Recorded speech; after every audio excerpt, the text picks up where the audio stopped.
Hello everyone. नमस्कार आप सभी को।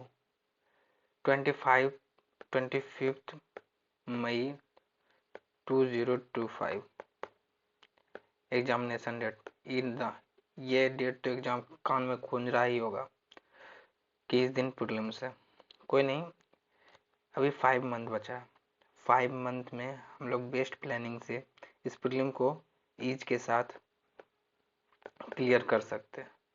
और मन में ये गलतफहमी और या फिर ये डाउट रहेगा कि नहीं 5 मंथ में नहीं हो सकता, तो 3 ईयर लग रहा है उसका भी नहीं हो रहा। इसलिए मन में ये डर पहले निकालना होगा क्योंकि 5 मंथ में नहीं हो सकता, 5 मंथ में भी हो सकता है। और हुआ है मेरा कितना सारा फ्रेंड का भी हुआ है और मेरा भी हुआ है। तो फिर इस गलतफहमी से निकलना होगा कि 5 मंथ में नहीं हो सकता, 5 मंथ में हो सकता है। मैं आपके लिए एकदम राइट स्ट्रेटजी के साथ आपको प्रूव करके दिखाऊंगा 5 मंथ में निकला है और निकलेगा और हुआ है और होते रहेगा। इसीलिए बस थोड़ा सा एफर्ट ज़्यादा देना होगा। जो आप उम्मीद करते हैं कि यूपीएससी आप लेकर रहे हैं तो एफर्ट आप दीजिएगा। तो चलिए स्टार्ट करते हैं। तो इस प्रीलिम्स में 2023 2024 और जो इस दोनों में एक चीज़ कॉमन था, पेपर बहुत डायनेमिक था। और पेपर बहुत 2023 तो पेपर बहुत टफ था। 2000 इन कंपेरिजन ऑफ 2023 के कंपेरिजन में 2024 का पेपर थोड़ा डायनेमिक था। वो टफ था, ये डायनेमिक था। तो फिर लेकिन इस दोनों में एक जितना भी अभी तक प्रीलिम्स हुआ है इसमें एक चीज़ कॉमन है क्योंकि वो पेपर ऑफ अंडरस्टैंडिंग और पेपर ऑफ सिलेबस वो चेंज नहीं हुआ है। मतलब कि जो क्वेश्चन वो पूछ रहा है उसी बेसिस पे ही क्वेश्चन पूछ रहा है। ये नहीं कि आज पूछ दिए कुछ और, पिछले पेपर में पूछे कुछ और इस पेपर में पूछ दिए कहीं और से, ऐसा नहीं है। लेकिन एक सर्टन टॉपिक है, उस टॉपिक के अंदर से ही पूछा जा रहा है। तो वो टॉपिक का डिस्कस करेंगे हम लोग बाद में। मेरे पास वो टॉपिक भी है। मैंने 2025 में मेरा प्रीलिम्स का नंबर है 115 जीएस में। तो फिर मैं ये मानता हूँ कि मैं आपको बेस्ट स्ट्रेटजी दे सकता हूँ प्रीलिम्स का, जीएस का प्लस सी सेट का। तो चलिए स्टार्ट करते हैं। तो पहले कोर सब्जेक्ट के बारे में बात करते हैं। कोर सब्जेक्ट क्या क्या है? तो हमको पहले इन्वायरमेंट पढ़ना है, geography, economics, polity, international organization, ये छूट जाता है। ये हम लोगों को जरूर कवर करना है क्योंकि इससे प्रत्येक 5 से 7 क्वेश्चन इससे जरूर आता है, इंटरनेशनल ऑर्गेनाइजेशन से। तो इसको हम लोग नहीं छोड़ सकते। तो सब इंटरनेशनल ऑर्गेनाइजेशन के साथ साथ मैप और साइंस टेक और हिस्ट्री। हिस्ट्री में भी ये सब्जेक्ट है जो कोर है। लेकिन लेकिन ये 5-7 सब्जेक्ट जो मोस्ट इम्पोर्टेंट सब्जेक्ट है, हम लोग देखेंगे इसको कैसे कैसे हैंडल करना है और कैसे इसको टैकल करना है, सब कुछ देखेंगे। तो हिस्ट्री में फिर ancient, medieval, art and culture and modern. और इसके साथ सबसे इम्पोर्टेंट बात ये कि हमको बुक को रिड्यूस करना है, और एफर्ट और रिवीजन को मैक्सिमाइज करना है। बुक को शॉर्ट करना है और रिवीजन को मैक्सिमाइज करना है, प्लस रिवर्स इंजीनियरिंग करना है। जीएस के साथ रिवर्स इंजीनियरिंग प्लस सी सेट के साथ रिवर्स इंजीनियरिंग करना है। कैसे करना है उसके बारे में भी बात करेंगे। और सबसे पहला बात फिर ये सबको करना है, साथ में ancient history, medieval, art and culture and modern को भी टैकल करना है। सबका एक टाइम एलोकेटेड है, सबके टाइम के हिसाब से देख चला जाएगा। लेकिन उसके बाद फिर 25 साल का प्रीवियस ईयर क्वेश्चन, अधिक नहीं 25 ईयर का प्रीवियस ईयर क्वेश्चन जरूर आपके टेबल पे होना चाहिए। और उस टेबल मतलब 1999 से 2024 तक का पेपर आपके टेबल पे होना चाहिए। सी जीएस का प्लस सी सेट का 2013 से 2024 तक का, सीसेट का 2013 से 2024 तक का। और फिर टारगेट रखना चाहिए, हर रोज का टारगेट होना चाहिए, टारगेट कि हमको हर रोज 20 to 30 क्वेश्चन करना ही है, PYQ ना कि मॉक टेस्ट, पहले PYQ। जैसे कि एक सब्जेक्ट कंप्लीट हुआ, हिस्ट्री कंप्लीट हुआ, हिस्ट्री चल रहा है तो उसका जो सर्टेन टॉपिक है, जैसे मॉडर्न हिस्ट्री का बात करें तो गांधीयन फेज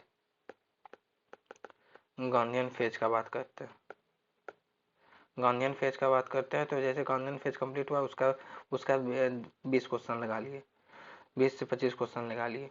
तो ऐसे कर करके PYQ में मास्टर, PYQ ओरिजिनल बात यही है कि ये PYQ में मास्टरी हासिल करना है, मास्टरी हासिल करना है।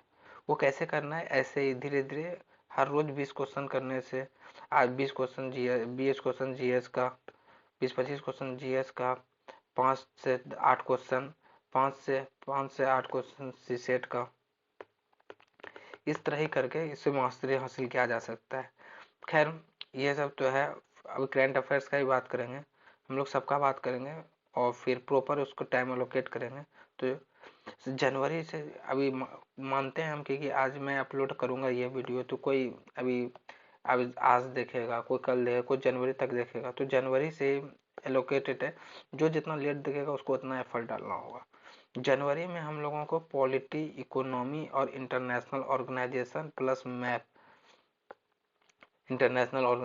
प्लस मैप, मैप में जैसे साउथ अफ्रीका हो गया, यूरोप का कंट्री हो गया, ये सब का मैप में देखना है। माउंटेन, ये मैप तो नेसेसरी है, मैप नेसेसरी है, क्योंकि मैप से प्रत्येक साल 5 से 8 क्वेश्चन मैप से पूछता है, डायरेक्ट या इनडायरेक्ट।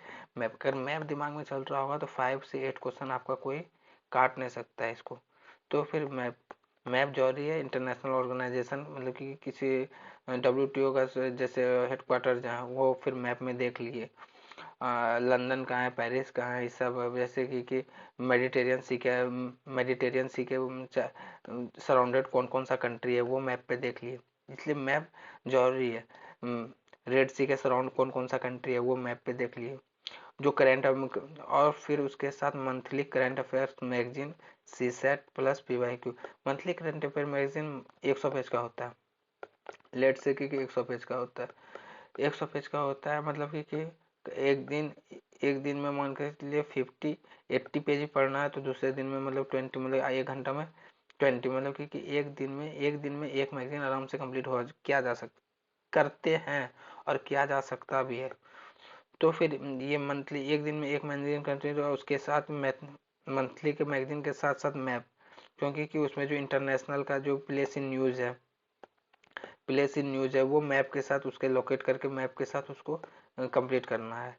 तो मंथली मैगजीन प्लस PYQ तो बता ही दिए, 20 से लेकर 30 PYQ हर रोज सॉल्व करना है। जिससे जैसे पॉलिटी पढ़े तो पॉलिटी का PYQ, इकोनॉमिक्स पढ़े तो इकोनॉमिक्स का PYQ, इसलिए शुरू से ये करना है। सीसेट का जैसे कंप्रिहेंशन हो गया, पैसेज हो गया, वो पैसेज हर रोज, हर दिन एक पैसेज डेली करना है, एक पैसेज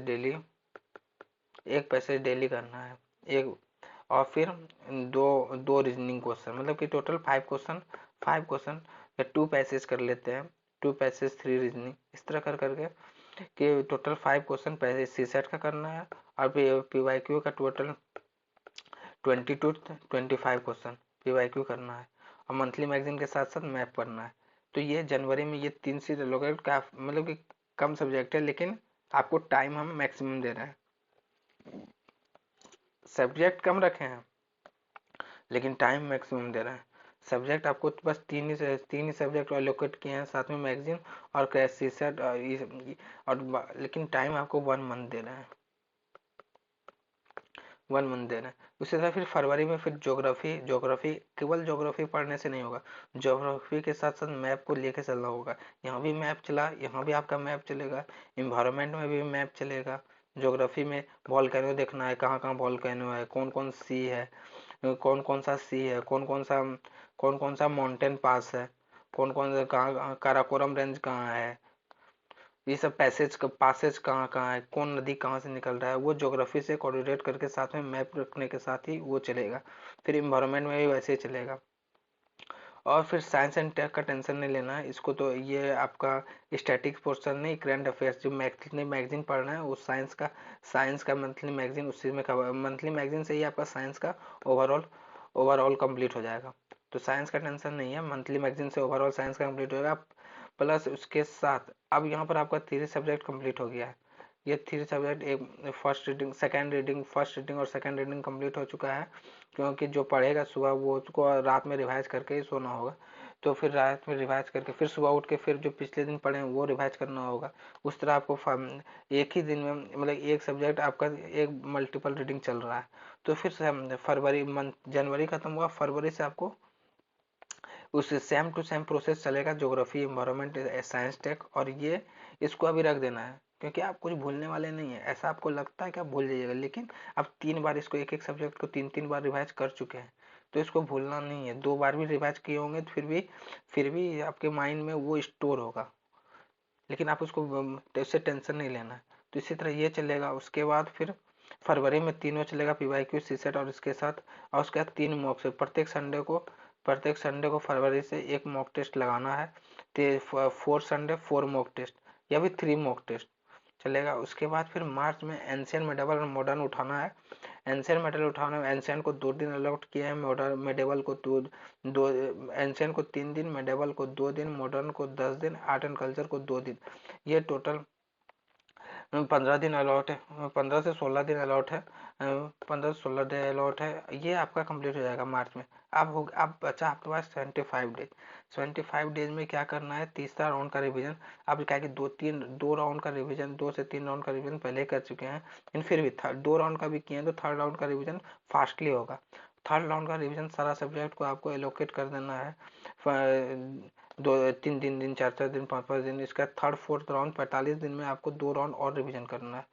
45 दिन में 2 राउंड और रिवीजन करने के बाद अब आपके पास बच गया लास्ट का। फिर उसके बाद रिवीजन, मॉक टेस्ट और पीवाई क्यू प्लस सी सेट को भी रिवाइज करते रहना है। सी सेट का वही पैसेज, रीजनिंग, जो रीजनिंग समझ में आ रहा है वो किसी अपने यूट्यूब चैनल से कहीं से देख के उसको समझ लेना है। और पैसेज तो प्रैक्टिस का चीज़ है, वो बार बार प्रैक्टिस करने से आपका पैसेज पे कॉन्फिडेंस बूस्ट हो जाएगा। तो फिर ये सी सेट भी कंप्लीट हो गया। यहाँ पर आपका अभी भी आपके पास 30 डे बचा हुआ है, जबकि सारा कुछ आपका चार फोर राउंड आपका रिवीजन स्टार्ट हो गया, रिवीजन कर लिए हैं कितना, 7 मॉक टेस्ट लगा लिए हैं, प्लस पीवाईक्यू एनालिसिस कर लिए हैं। अब 30 दिन में आप 30 दिन आपका अभी भी बचा हुआ है आपके हाथ में। तो 30 दिन में क्या करना है कि आप फिर से बुक नहीं पढ़ने जाना है। ये गलती नहीं करना है कि फिर से बुक करेंगे, जो जो रिवाइज किए उसको, जो जो पूरा बुक का चैप्टर पढ़े नहीं। अब जो आप पीवाईक्यू किए हैं उसमें जो जो इम्पोर्टेंट टॉपिक्स आप तो निकाले होंगे, उस इम्पोर्टेंट टॉपिक को पीवाईक्यू से आप उस बेसिस पे उस पीवाईक्यू को सॉल्व करना है। फर्स्ट पीवाईक्यू को सॉल्व करना है। फिर उस पीवाईक्यू में जो क्वेश्चन पूछा गया है, मान के लिए पंचायती राज से क्वेश्चन पूछा गया है, मान के लिए पंचायती राज से क्वेश्चन पूछा, तो केवल पंचायती से ही पढ़ना है। अब फंडामेंटल राइट से पूछा गया है, तो केवल उस वक्त जाके वहां पर फंडामेंटल राइट्स कंप्लीट करना है, ना कि फंडामेंटल राइट के बाद डीपीएसपी सिटीजनशिप भी कंप्लीट करें, नहीं, वो आप पहले कर चुके हैं। आप केवल का आपको फंडामेंटल, जैसे पीवाईक्यू में देखे कि फंडामेंटल राइट्स बहुत बार पूछ रहा है, तो फंडामेंटल इंपॉर्टेंट हो गया, तो वो उसको रिवाइज करना है इसमें, इस 30 दिन में उसी को रिवाइज करना है। फिर डीपीएसपी पूछ रहा है तो डीपीएसपी को रिवाइज करना है। पूरा पूरा लक्ष्मीकांत या पूरा पॉलिटी रिवाइज नहीं करना, डीपीएसपी रिवाइज करना है।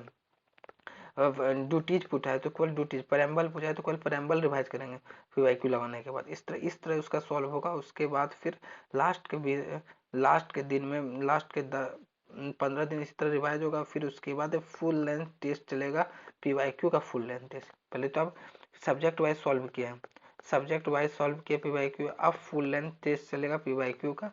उसके बाद फिर फुल लेंथ टेस्ट चलने के बाद फिर सी सेट का भी फुल है, सी सेट भी उधर से कर रहे थे। और सी सेट के बाद फिर आपका फुल लेंथ टेस्ट, दोनों का फुल लेंथ टेस्ट कम से कम 10 10 20 दिन आपका फुल लेंथ टेस्ट चलेगा दोनों का। आप पीवाईक्यू मोड में आ जाइएगा, मतलब प्रीलिम्स जो क्वेश्चन पूछ रहा है उस मोड में आना जरूरी है। क्योंकि प्रीलिम्स को बिना उस मोड में आए आप मॉक टेस्ट लगा के विजन का या फिर राउस का या फिर कोई बाजीराम का मॉक टेस्ट लगा के आप एग्जाम हॉल में नहीं बोल सकते। आप पहले ही पीवाईक्यू, इसलिए 20 दिन पहले से पीवाईक्यू का फुल लेंथ चलेगा। आप पीवाईक्यू मोड में यूपीएससी मोड में आ चुके हैं आप। और जिस दिन 25 मई को जो एग्जाम होगा, बस अब 20 पहले से टेस्ट लगा चुके हैं। अब मात्र 21 टेस्ट का तैयारी है।